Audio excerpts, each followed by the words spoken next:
Hello everyone, हमारे channel कहानी मंच में आपका स्वागत है। रचिता पहाड़ों के बीच बने एक छोटे से गांव की रहने वाली थी। उसे शहर की चकाचौंध से दूर पहाड़ों की शांत वादियां बहुत पसंद थीं। एक शाम उसे अचानक अपने बीमार दादी से मिलने शहर जाना पड़ा। बस का टाइम शाम का था। पहाड़ों में जल्दी रात हो जाती है, इसलिए रचिता थोड़ी घबराई हुई थी। बस स्टेशन पर सन्नाटा था। कुछ देर इंतजार के बाद एक पुरानी जंग लगी बस आई। ड्राइवर एक लंबा दुबला आदमी था। उसके चेहरे पर एक भी भाव नहीं था। रचिता बस में अकेली सवार थी। उसने सबसे आगे वाली सीट ली और खिड़की के पास बैठ गई। भयानक सफर, बस चल पड़ी। जैसे जैसे रात गहराती गई, वैसे वैसे पहाड़ों के घने जंगल में अंधेरा गहरा होता गया। पेड़ों की काली परछाई खिड़की से अंदर झांकने लगती थी। अजीब सी सन्नाटा और तेज हवा की आवाज रचिता को और ज्यादा डरा रही थी। कुछ देर बाद बस एक सुनसान रास्ते पर मुड़ गई, जो गांवों से होकर जाता था। रास्ते में अक्सर अंधेरे में झोंपड़ियां दिखतीं, जिनके टूटे हुए दरवाजों से अजीब सी रोशनी बाहर आ रही थी। रचिता को लगा शायद यह रास्ता गलत है। तभी अचानक बस रुक गई। ड्राइवर ने पीछे मुड़कर भी नहीं देखा और कहा, कुछ देर रुकना पड़ेगा, गाड़ी खराब हो गई है। रचिता घबरा गई। उसने पूछा, यहाँ कहाँ रुके हैं?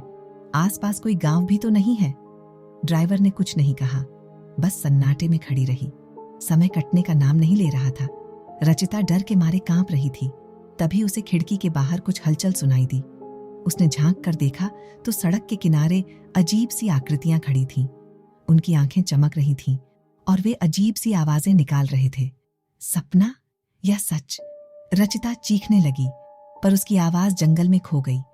अचानक बस का दरवाजा खुल गया। वे खौफनाक आकृतियां बस के अंदर घुसने लगीं। रचिता जोर जोर से चिल्ला रही थी, पर कोई उसकी मदद करने वाला नहीं था। अचानक रचिता की आंख खुल गई। वह अपने बिस्तर पर बैठी हुई थी, पसीने से तरबतर थी। बाहर सूरज की रोशनी आ रही थी। वह बस एक बुरा सपना था। रचिता ने राहत की सांस ली, पर उसे अभी भी उस रात के सफर का खौफ सता रहा था। वह उठी और खिड़की के पास गई। नीचे सड़क पर वही पुरानी बस खड़ी थी, जिसे उसने सपने में देखा था। बस का दरवाजा खुला हुआ था और ड्राइवर कहीं नहीं था। रचिता की चीख निकल गई। शायद वह सपना नहीं, बल्कि एक भयानक चेतावनी थी। रचिता दौड़कर अपने माता पिता के कमरे में गई। उसने उन्हें रात का सपना बताया और सुबह खिड़की से देखी बस के बारे में भी बताया।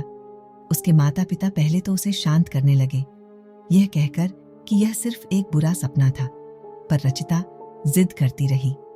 मजबूर होकर उसके पिता नीचे गए और सड़क पर खड़ी बस को देखने गए। कुछ देर बाद वह वापस आए। उनके चेहरे पर परेशानी के भाव थे। उन्होंने रचिता को बताया कि वहां कोई बस नहीं खड़ी है। शायद वह बस सचमुच में एक सपना ही थी। लेकिन उस रात के बाद रचिता को कभी भी शाम के बाद अकेले यात्रा नहीं करनी पड़ी। और जब भी उसे देर रात सड़क पर कोई अजीब सी आवाज सुनाई देती थी, तो उसे उस खौफनाक सपने की याद आ जाती थी।